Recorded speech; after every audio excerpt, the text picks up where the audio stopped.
नमस्कार प्यारे साथियों, आप सभी लोगों का आपके अपने चैनल में हार्दिक स्वागत करता हूं। दोस्तों, मनुष्य के अंदर दो प्रवृत्तियां खास तौर से हमेशा पाई जाती हैं। या तो मनुष्य अहम भाव से ग्रसित होता है या फिर मनुष्य ग्लानि के भाव से ग्रसित होता है। अहम भाव उनमें जो जीवन के अंदर कुछ प्राप्त कर लेते हैं या फिर कुछ योग्य हो जाते हैं, और नहीं तो कुछ ना कुछ अपने जीवन में स्वामित्व का भाव जगा लेते हैं, यानी कि किसी न किसी पर उनका अधिकार हो जाता है। ऐसे मनुष्य हमेशा जीवन के अंदर एक अहम भाव के साथ जीते हैं। वहीं पर दूसरे मनुष्य ग्लानि भाव के साथ जीते हैं। ऐसे मनुष्य जो जीवन के अंदर कुछ प्राप्त नहीं कर पाते या फिर किसी के योग्य नहीं बन पाते, और नहीं तो कोई स्वामित्व भाव तो उनके अंदर आ ही नहीं पाता। ऐसे मनुष्य हमेशा ग्लानि का भाव रखते हैं, दो कदम हमेशा अपने पीछे रखते हैं। लेकिन क्या आप जानते हैं कि यही दो प्रवृत्तियां मनुष्य को इस सामाजिक जीवन के अंदर भेदभाव में ढकेल देती हैं?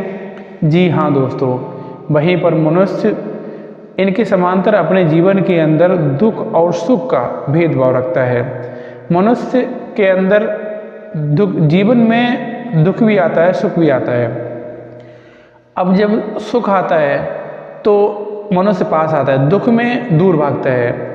सुख में भगवान बहुत दूर मिलते हैं और दुख में बहुत नज़दीक मिलते हैं। ऐसा होने के बावजूद भी मनुष्य इस भेदभाव में फंसा रह जाता है और वह सुख का ही चयन करता है। ठीक उसी तरह मनुष्य के समाज में अस्तित्व के तौर पर पता नहीं कितने भेदभाव बने हुए हैं, जहाँ पर हमेशा अस्तित्व और वर्चस्व का भेदभाव बना रहता है। सारे के सारे प्रकार का भेद होता है सिर्फ माया के कारण।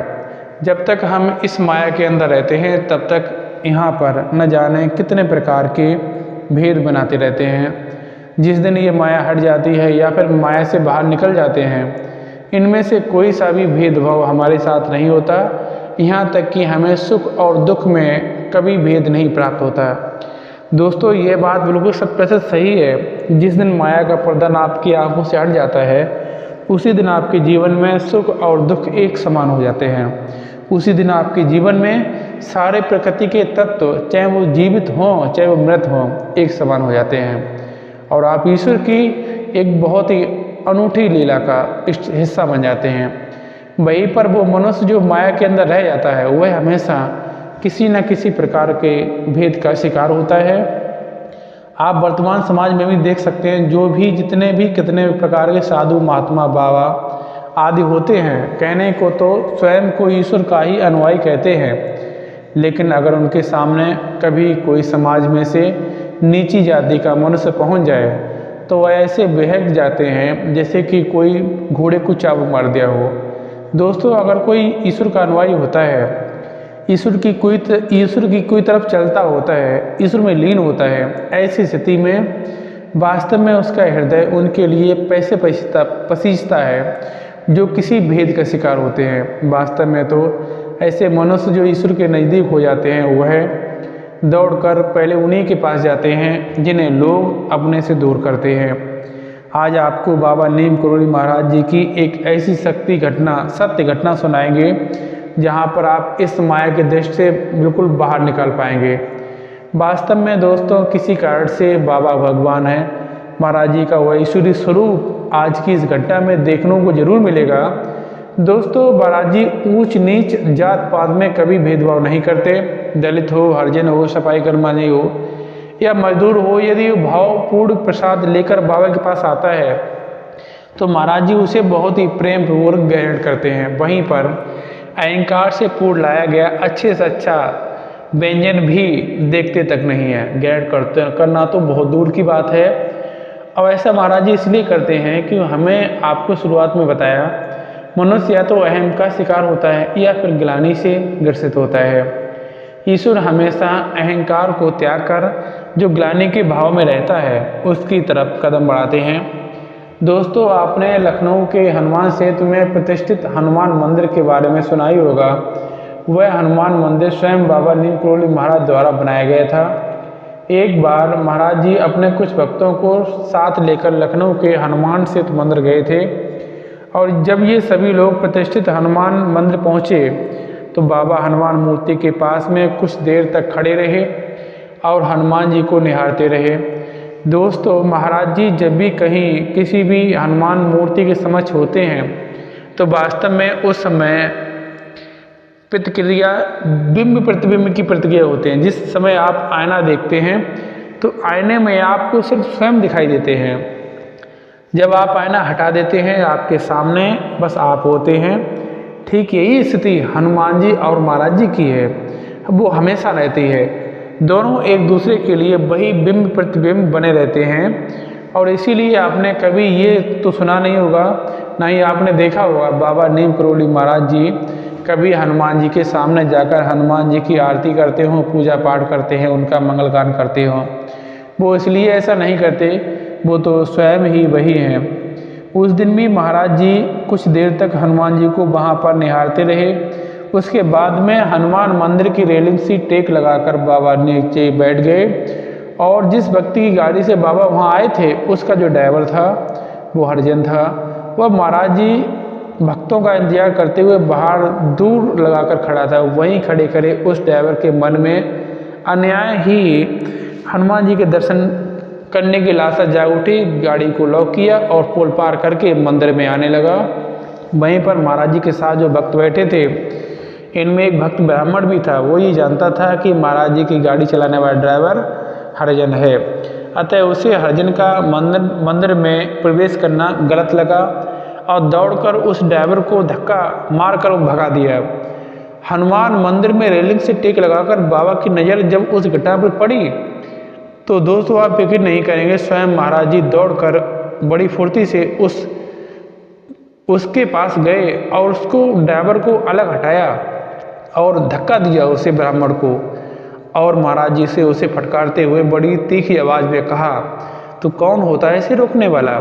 तो क्या सोचता है ये मंदिर मैंने तेरे जैसे लोगों के लिए बनाया है? नहीं, ये मंदिर इन्हीं गरीब दीन दुखियों के लिए बनाया है मैंने। ये कहने के बाद महाराज जी उस ड्राइवर का हाथ पकड़ते हुए उसे स्वयं हनुमान जी के पास लेकर गए और स्वयं उसे अपने हाथ से झुकाकर हनुमान जी को प्रणाम कराया। वास्तविकता तो ये थी, वह ड्राइवर हनुमान जी का नहीं बल्कि महाराज जी को प्रणाम कर रहा था। प्यारे साथियों, ड्राइवर इतना खुश हो गया और बाबा जी के श्री चरणों में गिर पड़ा और महाराज जी के चरणों में गिरकर एकदम रोने लगा और आंखों से निकलने वाले आंसू कोई महाराज जी के चरण धो रहे थे। महाराज जी के सारे भक्तों को सांप सूंघ गया था। दूर खड़ा हुआ ब्राह्मण भक्त जो पहले अहंकार के भक्त में था वह गिलाने के भाव में आ गया था। महाराज जी ने अपने ईश्वरीय स्वरूप को दर्शाते हुए बताया कि मैं सबसे पहले इन्हीं दीन दुखियों का, इन्हीं गरीबों का हूँ जिन्हें तुम लोग यहाँ पर माया में आने के कारण अपने से दूर करते हो। उसे ईश्वर की बनाई हुई से खूबसूरत रचना में उनसे भेद बनाकर रखते हो। दोस्तों, वास्तव में माया के प्रभाव से ये कार्य हो पाता है, जहाँ पर लोग समाज में न जाने कितने तरह के भेद बनाते हैं। जो भी ईश्वर का सही अनुयायी होगा वो केवल बाबा नीम करोली महाराज जी से सीधा संत होगा। प्यारे साथियों, अगर वो साधारण सा मनुष्य भी है और वह सच्चे हृदय से और ईश्वर को मानता है और वो कहीं पर भी कोई भेदभाव देखेगा तो उसकी दृष्टि उस भेदभाव को नहीं देखेगी, उसकी दृष्टि हमेशा एक समान भाव को देखेगी, समभाव को देखेगी। ईश्वर का समभाव ही वास्तव में ईश्वर की विज्ञान को समझना है। जो मनुष्य यहाँ पर रहते हुए सारे अस्तित्व को देखते हुए ईश्वर का समान भाव ग्रहण नहीं कर पाते हैं, कहीं न कहीं उनके हृदय के अंदर अहम का भाव होता है। वो कई बार ईश्वर से भी टक्कर लेते हैं और ईश्वर की रचना से भी टक्कर लेते हैं। यहाँ पर रहते हुए क्षणिक थोड़े से जीवन के लिए अहम के राजा बन जाते हैं। आप सभी इस वीडियो को सुनने वाले सारे भक्तों से यह तहे दिल से प्रार्थना करता हूँ, आसपास की इस दुनिया के अंदर कभी कोई भेदभाव ना करें और जो भी दुनिया आपके आसपास है ये दुनिया वास्तव में ईश्वर की है, आपकी नहीं है। आप यहाँ पर कभी भी अपना वर्चस्व स्थापित नहीं कर सकते क्योंकि हमारा तो स्वयं ही अस्तित्व क्षणिक होता है।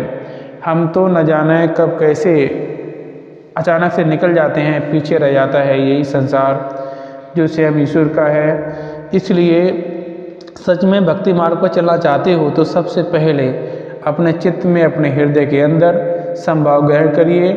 हर एक वस्तु, हर एक प्राणी में आपको ईश्वर उसी रूप में दिखने चाहिए जिस रूप में आप ईश्वर को वास्तव में देखना चाहते हो, आप मानते हो भगवान को। प्यारे साथियों, अगर ये दृष्टांत आपको अच्छा लगा है तो अपने दोस्तों के साथ शेयर ज़रूर कीजिएगा। अगर आप चैनल पर नए हैं तो आप चैनल को सब्सक्राइब करके बेल आइकन को ज़रूर प्रेस कर दें ताकि मेरे द्वारा जो वीडियो आती हैं उन वीडियो का नोटिफिकेशन सबसे पहले आपको प्राप्त हो सके। प्यारे साथियों, मिलते हैं अगली वीडियो में, तब तक के लिए नमस्कार साथियों। जय श्री राम, जय श्री राम, जय श्री राम, जय श्री राम।